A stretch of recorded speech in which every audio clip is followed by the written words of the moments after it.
We're at our next stop, the Jones Assembly. We're looking forward to some cool cocktails in here and maybe some appetizers. Oh, yeah. What's up, guys? We're here at Jones Assembly, a really hot spot down here on Film Row. As you can see, we've got some amazing food, amazing drinks, and we are here with Scott and Chef Andrew. So we're going to turn over here to Scott and tell us a little bit about some of these drinks and things that we've got here that we're having tonight. So what we have here in front of us, we have 3 of our signature cocktails that our beverage director, Charles Fredericks, created before our opening. We have what's our most popular thing and what we based our entire birthday and anniversary party around, our Frosé, which is an incredible concoction of a little bit of gin, rosé, strawberries, simple syrup, and lemon juice that we freeze up. It's incredibly delicious and refreshing.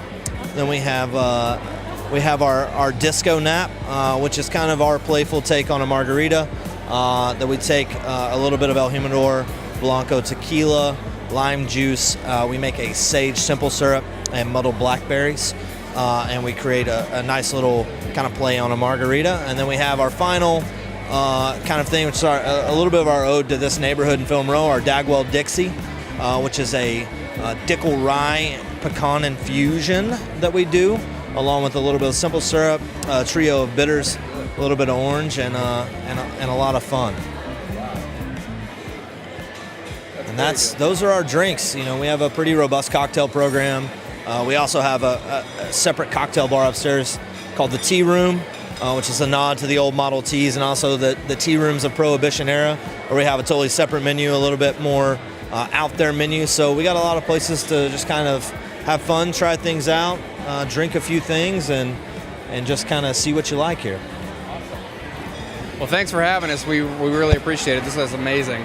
Let's pass it over. Let's talk about some of the other things we got here. Okay, so you guys do a lot of music here. You have a concert venue. Tell us a little bit about that. Yeah, so we have a really interesting setup here. Obviously, you know, we have our restaurant bar setup, but we also turn into a concert venue quite often. We do normally 2 to 3, maybe 4 shows a month, and we kind of have a unique setup here where our entire furniture that we have in our dining area breaks down and fits under our stage. So it's completely engineered to be able to flip very easily and very comfortably. Then we also have our large blowout garage doors and what we call our Nano Wall, which is a foldable wall system. So we can go indoor, outdoor. We can do shows in multiple places. Our stage extends from the inside all the way to the outside. So we can either do a full dining experience with an outdoor show like we did a couple of nights ago, or we can shut down the restaurant side and do full shows in which we've had a ton of great acts like Willie Nelson. We've had Third Eye Blind, Better Than Ezra, St. Paul and the Broken Bones, and then a ton of great shows upcoming. Father John Misty, Kurt Vile, a lot of great shows that we're about to announce as well in the new year. I have tickets to Lake Street Dive that I'm very excited about. What's the menu like for concert night? So our concert menu was sort of inspired by the Oklahoma State Fair, stuff that you can eat in your hand, easy to grab and go. But we make everything here in-house. One of the things that I really love on our concert menu is our pan pizza. I was in San Francisco doing some research and development and had the best piece of pan pizza I'd ever had in my life and said I need to do something with this later. So that's on our menu. We do some of our house-made things like our fried okra. We do a killer Philly roast pork sandwich. So just some fun stuff. Just sort of like state fair food, but elevated. So yeah. Tell us a little bit about what we have in front of us tonight and how, the concept and all the stuff behind it. Cool. So right now we're having our fried okra. Our menu is based around familiar, traditional, regional classics, but done with culinary technique, French and Italian techniques. So our okra, especially right now, because we're midsummer, right in the middle of okra season, we're getting all local okra coming from just north of town in Edmond, farm up there. And we cut it fresh, we dredge it, and we fry it. So just really high quality stuff. These are our dips and spreads. Everyone loves pimento cheese, classic Oklahoma thing.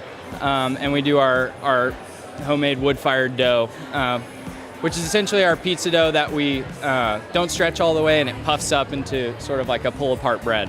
So really tasty. It does have a little sour tang in it because we use a sourdough starter.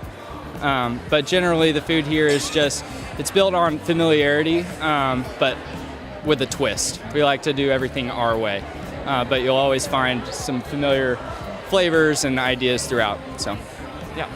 How often does your menu change? Does your menu stay the same, or like in the fall, winter, can we see something new, or is it normally? Yeah, so we basically do 2 menu changes a year. We do one for spring and summer and one for fall and winter. We want to highlight seasonality, local produce as much as we can. It's been a really cool process building networks with local farms, because it just makes all the difference. And it's all about the community, So right now we're featuring a lot of corn, peppers, tomatoes, greens. In the fall we'll move to more like squash, darker leafy greens like kale and chard and stuff like that. So definitely we like to adhere to the seasons and just bring people what they want to eat. In my opinion, my favorite dish I've probably had probably 70% of the menu by now. But my favorite dish out of the whole thing is the octopus. The way that all of the flavors come together, actually how beautiful the plate is itself and how it's prepared and everything. But just a little bit of a personal question for yourself. What was your favorite dish to create throughout of this whole planning of all of the food that you've done? What has been your favorite here? Ooh, that's a really hard question. I would have to say one of the coolest creative processes that we went through was with our current, one of the best creative experiences I've had for our menu is creating the catfish that we have right now. We started with just, here we are in Oklahoma, what's better than a piece of fried catfish, with hot sauce and cornmeal crust and all that. But we knew we couldn't just do that. So my mind immediately went to succotash, which is a classic southern dish with sweet corn and beans. So we created a succotash with some nice peppers and okra and tomato in there, a little bit of a spicy piquillo pepper sauce. Everything just marries together, and we topped it off with some really nice hush puppies that we make. We fold the sweet corn in there, throw some herbs, some shallot, just to brighten everything up.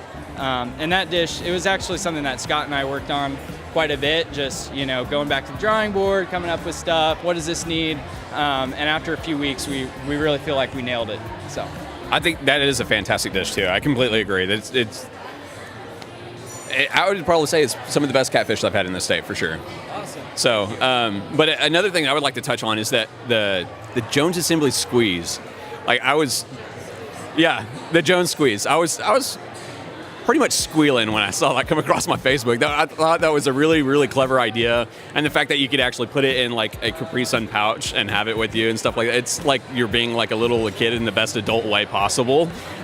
Scott, maybe you could shed a little bit of light on how y'all guys decided on the flavor, how you came up with the idea, and what your actual thought is on it too as well.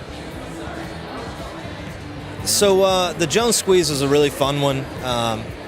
I wanted something to mimic, what he talked about with our menu, familiarity, something that harkens back and kind of brings out something for you. And I had happened to be on a real big Lunchables kick around that time, and because I hadn't had one in years. I love it. And so I kept getting Lunchables, and I kept finding myself, thinking back to the same things I did when I was a kid. It was like, oh, I'm not going to pick this based on the meat or the cheese, but what Capri Sun is in this? So, and it's always for me was Pacific Cooler, which is the numero uno, number one top dog Capri Sun. So I set out with that in mind, and I started thinking, what if you did something with this? This would be great for our patio. What can I do? So I thought about injecting it with alcohol, which would have been the easy route. But then, Charles and I started working toward maybe mimicking those flavors. So we looked at all the ingredients, started pulling things out, and kind of just started mixing different juices together to see where we could get, and mixing some different things like citric acid with it to kind of bring up that brightness, so on and so forth. And we landed on our final kind of concoction, which is basically pineapple juice, white grape juice, tart cherry, citric acid, and a little bit of like lemon lime. And we thought, we don't really want to ruin this flavor by adding in something like a gin or whiskey, anything else. We really want these flavors to shine through.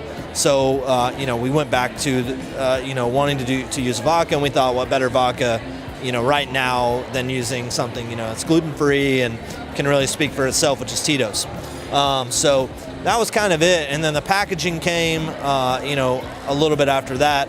We found the pouches. It all just kind of fell into place. We had it designed and had a name in about 2 days, and we were printed, slapped some stickers on, and started making that drink. And it's been a real great successful cocktail for our summer menu. Well, I would definitely have to say thank you very much for y'all guys inviting us here. I'm always down to recommend that anybody that comes out of town or that's just simply out from the rural area, that this is a have-to-stop place. You have to eat here, you have to drink here. The atmosphere is amazing. The renovation that y'all guys and your whole team has done is incredible. It's, in my opinion, I know that people have been doing some gourmet food and everything in the state of Oklahoma for quite some time, but this is like my top favorite place to go to if you want something that's a little bit different, that has a twist on it. But we definitely thank you guys for inviting us out here to be with y'all guys.